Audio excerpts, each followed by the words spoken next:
Yo, what's up guys? Nate here. In today's video, I'm going to teach you how to solo to Apex Predator. Odds are, you're probably watching this video because your heart's stuck or your teammate told you back. As somebody who's played pro as well as hit pred before, I can definitely notice some things that'll help most players. Before we get into it, make sure to like and subscribe if you love your mom.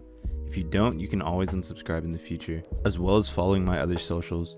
My Twitch is the best one to follow because I can answer any specific questions there, or you can just watch me play. Anyways, let's just jump into it. So the first thing I want to talk about is playing Octane. This motherfucker is so fast, it's ridiculous.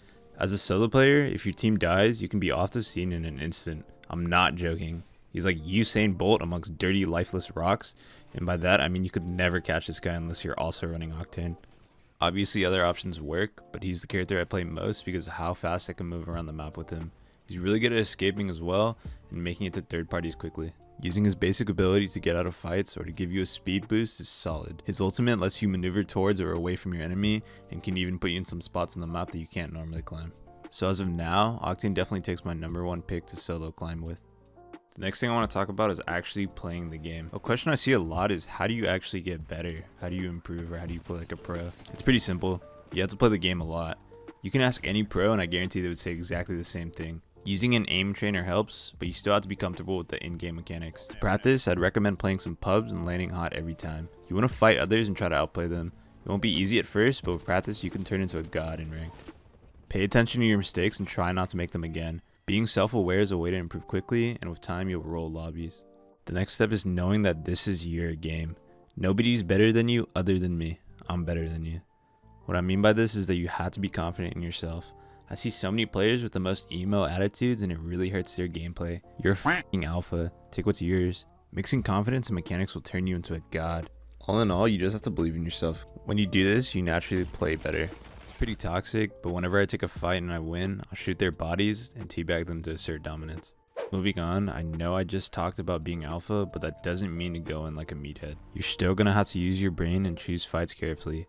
Think about where a squad can third party you from and how you can win the fight with minimal loss.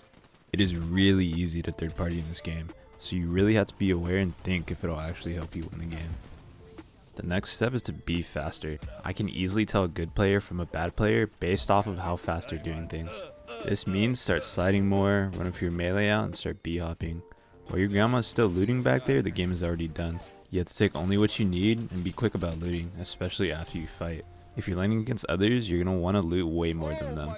A secret tip that I do is I use pickup on my scroll wheel. It'll pick up loot that's grouped up and it's way faster than a regular pickup. But this only works on PC, so sorry controller players. The next thing we're going to talk about is playing on your own most of the time. And because of this, don't rely on your teammates too much. Because you're playing solos, a lot of the time you're going to have to fight Jimmy, Timmy, and Vinny, the trio that grew up together ever since kindergarten and also beat their high school's rival football team in the 2003 state championship game. Their team chemistry will probably be way better than you and your randoms, therefore you won't win every fight in every game, and you have to understand that now. It's okay to not win every game, but only because you can still get a ton of points out of it. To get points, you need kills and assists, as well as placements. This is really simple. You're going to want to aim for max kills and assists, which is 5 of each, and the higher you place means more RP. You don't need max of everything, but the more the better. Next tip is to never stop moving. Whenever you're fighting, constantly move. If you're looting, keep strafing. I say this because if you're fighting, you're going to want to make it hard for your enemy to shoot you. I don't know if I could emphasize this more, but please don't stand still while looting. You're an easy target, and if I catch you doing that in my game, I will clown the f*** out of you. To avoid that, all you're going to do is strafe back and forth as well as crouch spam while you're looting. Here's a quick example. This only works on keyboard and mouse, so sorry controller players. Now let's take a minute and think about your landing spot. When you feel good enough, which you should by now, go ahead and land with another squad and challenge them.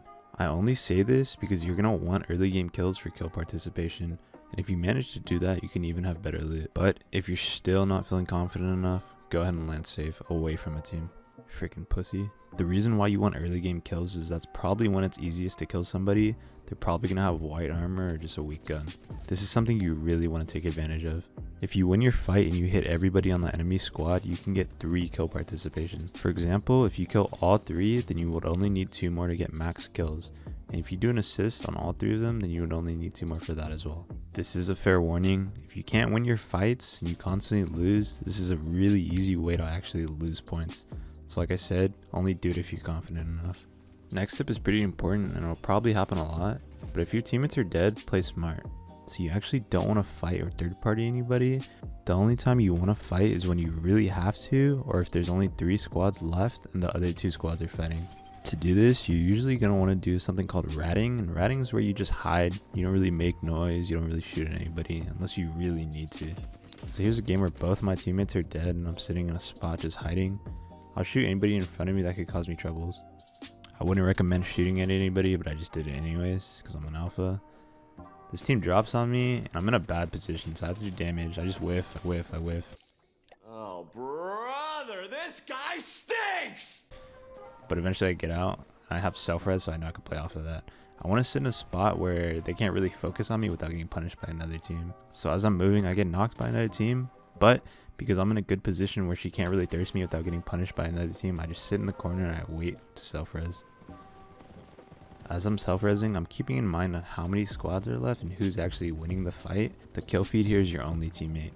You have to pay attention to who gets knocked and with what gun. Try to let everybody else fight first. You only want to fight if somebody's targeting you. If you're able to wait a little bit, let everybody else do damage to each other. And as soon as they're done, you can go in and clean up. So at this moment, I see there's 3 squads left, and I had to take out somebody, otherwise I'm going to lose the fight. I take out the lifeline in front of me, and there's only 1 person remaining, so it's a 1v1. I'm still playing cautious even though I knocked him, because there could actually be another person if I miscounted, but I'm never wrong, so I just ended up thirsting. I was just shooting slow, because if you notice, I'm almost at 4k damage. Now let's talk about god spots. You want to use spots that give the best chances of winning, and I usually look for a god spot around circle 2 or 3. I like to think about what area or building would give me enough cover or height to shoot at others, while also allowing me to be safe from other squads. If being aggressive isn't your playstyle, then I'd recommend using these spots to snipe. This is a much safer playstyle, so you're not going to be moving a ton. Therefore, stack up on meds and ammo. The sniper I'd recommend would be the triple take. I think it's much easier to use, but that's just me. Now let's talk about gun choices and combinations. Your first weapon should be a rifle. I prefer Flatline, Spitfire, or R301 in that order. These are all solid weapons and do great for mid-range fights. For your secondary, you're going to want something for close range. The Mastiff is a solid choice, but you had to aim in the center of the body to do more than 13 damage. There's also going to be an update on March 9th, 2021 regarding the Mastiff, so keep in mind that it could change. If you're wanting to play more on the safer side, you could use a sniper rifle, but you would have to be really careful if a team pushes you. If you're wanting to use a sniper rifle anyways, then I'd recommend the triple take. If not that, then the Sentinel or Charger rifle. There isn't a problem with using them, however I do recommend switching to an automatic rifle before you enter late game. More than likely you guys will have some up close fights, and if somebody gets in your face, hitting a sniper shot won't be easy. Now this next tip isn't really about the game, but more so on your mentality. If you're starting to get mad or tilted, I'd say take a break. When people tilt, they usually rage queue, and that's when the game isn't really fun anymore. Just take a pause, go outside and look at a tree or something.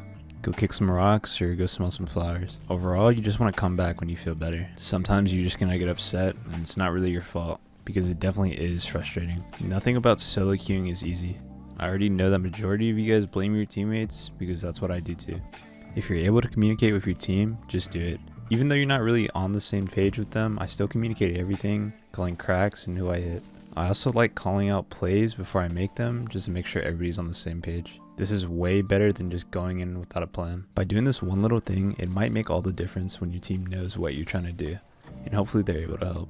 And if it fails, it's okay. You're never really going to tell if somebody's good or bad until they actually start fighting, and usually by that time it's probably too late. You're going to want to rely on your teammates, but honestly sometimes you can't. If they're really bad, at that point you just have to play for yourself. This means secure your own points. Don't really worry about them. Now here's the last secret final tip.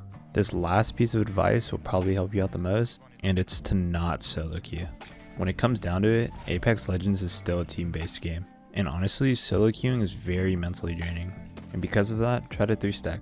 Most of the time you'll probably have more fun playing with friends anyways, and you guys' team synergy will be much better.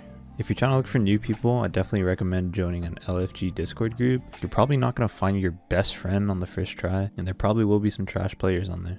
You can also look on Reddit pages, Facebook groups, or you can even add randoms if you guys play well enough. I've met some of my closest friends on there, and at one point we all became pros together. 19Ks to count. Go, baby. And that's the end of the video. If you guys have any specific questions on how to climb, go ahead and ask me in my Twitch live streams or in the comments below. Remember, if you liked the video, please consider liking and subscribing because it really does help. Anyways, good luck in ranked and remember me when you're famous.